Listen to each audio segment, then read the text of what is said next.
हरे कृष्ण। आषाढ़ मास की सुंदर पौराणिक कथा श्रृंखला में आप सबका स्वागत है। इस समय हम भगवान वाराह देव के सुंदर चरित्र का वर्णन सुन रहे हैं। पिछली कड़ी में हमने पद्मावती और भगवान विष्णु के सुंदर विवाह के विषय में सुना। पद्मावती और लक्ष्मी देवी के साथ वेंकटनाथ भगवान विष्णु अपने परम धाम में निवास करने लगे। इस कथा को सुनकर पृथ्वी देवी ने पूछा, मुझे धारण करने वाले प्रियतम, कलयुग में आपका दर्शन किसे प्राप्त होगा और परम सुंदर विग्रह वाले भगवान श्री निवास का दर्शन भी किसे प्राप्त हो सकेगा? कृपया अब इस विषय में मुझे बताइए। ये सुनकर भगवान वारादेव कहते हैं, हे देवी सुनिए, जो भविष्य में होने वाली बात है उसे भूतकाल की तरह ही मैं तुम्हें बता रहा हूँ। इस पवित्र पर्वत पर एक वसु नामक निषाद था जो शामक वन की रक्षा किया करता था। भगवान पुरुषोत्तम के प्रति उसके मन में बड़ी भक्ति थी। वो सावा के चावलों का भात बनाकर उसमें मधु मिला देता और श्रीदेवी तथा भूदेवी सहित देवाधिदेव भगवान विष्णु को अर्पित करके स्वयं उसका प्रसाद पाता। और इस प्रकार भक्ति करने वाले उस निषाद की कल्याणमयी पत्नी चित्रवती ने एक उत्तम पुत्र को जन्म दिया था। उसका नाम वीर था। वसु अपने पुत्र और पतिव्रता पत्नी के साथ आनंद पूर्वक रह रहा था। अब एक दिन क्या हुआ कि वो अपने पुत्र को सावा की रक्षा करने का आदेश देकर स्वयं पत्नी के साथ मधु की खोज में चल पड़ा। मधु का छाता देखने की इच्छा से वो एक वन से दूसरे वन में शीघ्रता पूर्वक जा रहा था। इधर उसके पुत्र ने सावा के तैयार किए हुए भात को लेकर कुछ अग्नि में डाल दिए और कुछ पीसकर वृक्ष की जड़ में भगवान श्रीपति को भोग लगा दिए। उसके बाद भगवान का प्रसाद खाकर वीर वहां सुख से बैठा रहा। उसके बाद वसु मधु लेकर आया और सावा के चावलों को खाया हुआ देखकर अपने पुत्र को फटकारने लगा। उसने बड़ी ही जल्दबाजी के साथ वीर को मार डालने के लिए तलवार निकाली और अपने हाथ को ऊपर उठाया। उस समय भगवान विष्णु उस वृक्ष पर विराजमान थे।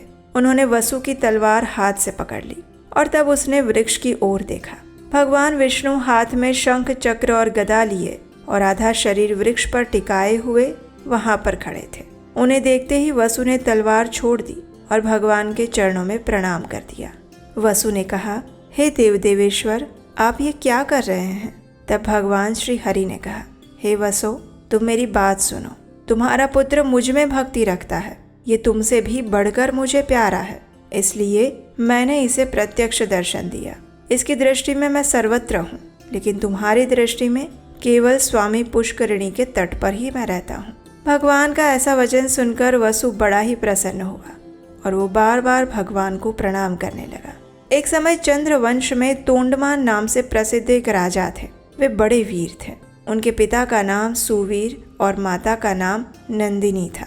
5 वर्ष की अवस्था में उनके हृदय में भगवान विष्णु की भक्ति प्रकट हो गई। वे बड़े बुद्धिमान और सुशीलता, शूरता और पराक्रम आदि गुणों से संपन्न थे। जब वे युवान हुए तो उन्होंने पांड्य नरेश की सुंदर पुत्री पद्मा के साथ विवाह किया और उसके बाद भिन्न भिन्न देशों की सैकड़ों स्वयंवरा कन्याओं को भी वे ब्याह कर ले आए और नारायणपुर में रहकर इस पृथ्वी पर देवराज इंद्र की भांति सुख भोगने लगे। अब एक दिन सिंह के समान पराक्रमी तोंडमान अपने पिता की आज्ञा लेकर वेंकटाचल के समीप शिकार खेलने गए। वहां अपने सेवकों के साथ पैदल घूमते हुए उन्होंने एक यूथपति गजराज को देखा और उसे पकड़ने के लिए उसका पीछा करने लगे। सुवर्ण मुखरी नदी को पार करके वे परम उत्तम ब्रह्मर्षि शुक के पास आए और उन्हें प्रणाम करके उनकी आज्ञा लेकर एक वन से दूसरे वन में चलते गए। एक जगह उन्होंने रेणुका देवी को देखा जो वल्मिक बाम्बी के आकार में खड़ी थी। उनको प्रणाम करके वीर तोंडमान पश्चिम की ओर चले गए। आगे जाकर उन्हें एक पंचरंगा तोता दिखाई दिया।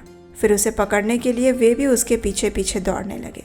तोता श्रीनिवास का नाम रटता हुआ शीघ्र ही पर्वत के शिखर पर जा पहुंचा। पीछा करते हुए राजा भी गिरिराज पर चढ़ गए और उस तोते को ढूंढते हुए श्यामक वन में जा पहुंचे। वहां तोते को ना देखकर उन्होंने उस वन की रक्षा करने वाले उस निषाद को देखा। उसने भी राजा को आते हुए देखकर शीघ्रतापूर्वक आगे आया, उनकी अगवानी की और उन्हें प्रणाम करके विनीत भाव से दोनों हाथ जोड़कर खड़ा हो गया। तोंडमान ने भी उसका आदर करके उससे पूछा, हे वनेचर, इधर कोई पंचरंगा तोता आया था, क्या तुमने उसे देखा है? वह श्रीनिवास की रट लगा रहा था। जरा बताओ तो वो कहाँ गया है? ये सुनकर उस वनेचर ने कहा, महाराज, वो 5 रंगों वाला शुक भगवान श्रीनिवास को बहुत प्रिय है। उसे श्रीदेवी और भूदेवी ने पाल पोस कर बड़ा किया है। वो सदैव भगवान श्री हरि के पास ही रहता है और स्वामी पुष्करिणी के तट पर भगवान के समीप विचरण करता है। उस सुंदर शुक को कोई भी नहीं पकड़ सकता। हे राजकुमार, अब मैं भगवान की आराधना के लिए जाऊंगा। जब तक मैं लौट कर ना आऊं तब तक आप यहीं वृक्ष के नीचे विश्राम कीजिए। ये सुनकर राजा ने कहा, नहीं वनेचर, मैं भी तुम्हारे साथ भगवान जनार्दन का दर्शन करने के लिए चलूंगा। तुम मुझे वेंकटाचल निवासी देवेश्वर का दर्शन करवाओ। राजा की ये बात सुनकर निषाद ने मधु मिश्रित सांवा का भात आम के पत्ते के दोने में रख लिया और फिर राजा को अपने साथ लेकर भगवान के पास गया।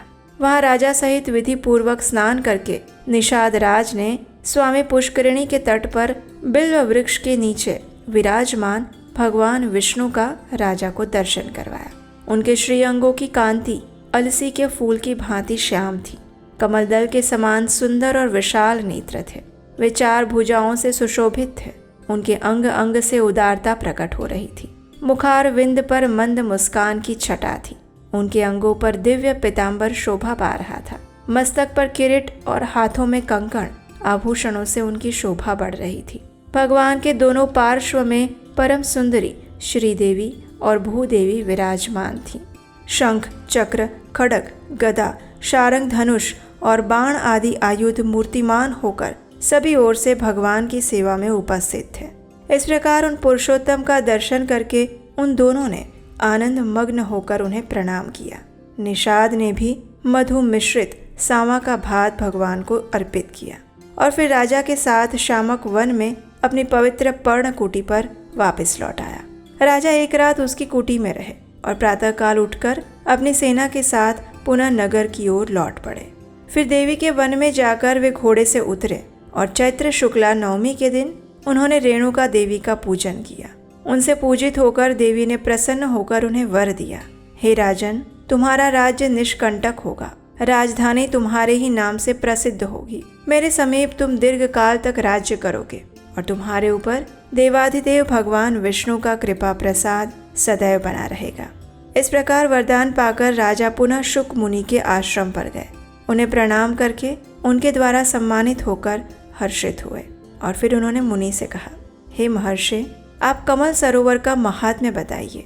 राजा की बात सुनकर श्री शुक मुनि ने कहा, हे राजन, ये कमल सरोवर नामक तड़ाग सब पापों का नाश करने वाला है।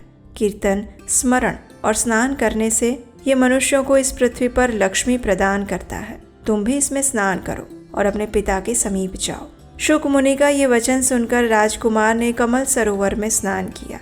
मुनि को प्रणाम करके घोड़े पर सवार होकर अपने नगर में प्रस्थान कर लिया। पिता ने तोंडमान को 3 वर्ष के लिए युवराज बनाकर देख लिया कि मेरे पुत्र में प्रजा को प्रसन्न रखने की योग्यता, सामर्थ्य, पराक्रम, शौर्य, सुशीलता और ब्राह्मण भक्ति है या नहीं। और फिर उन्होंने मंत्रियों से सलाह करके विधि पूर्वक पुत्र का राज्याभिषेक किया। उन्हें अपने पद पर स्थापित करके उनकी अनुमति लेकर राजा सुवीर वन में चले गए और तोंडमान ने उस विशाल साम्राज्य पाकर धर्म पूर्वक उसका शासन किया। और इस प्रकार आज की आषाढ़ मास की कथा का यहाँ पर समापन हुआ। इस कथा की अगली कड़ी का श्रवण हम करेंगे कल प्रातःकाल। उसे सुनने के लिए आपके अपने चैनल को सब्सक्राइब करके रख लीजिए, नोटिफिकेशन ऑन रखिए और अगर ये वीडियो अच्छा लगा है तो इसे लाइक करके शेयर कीजिए। हरे कृष्ण।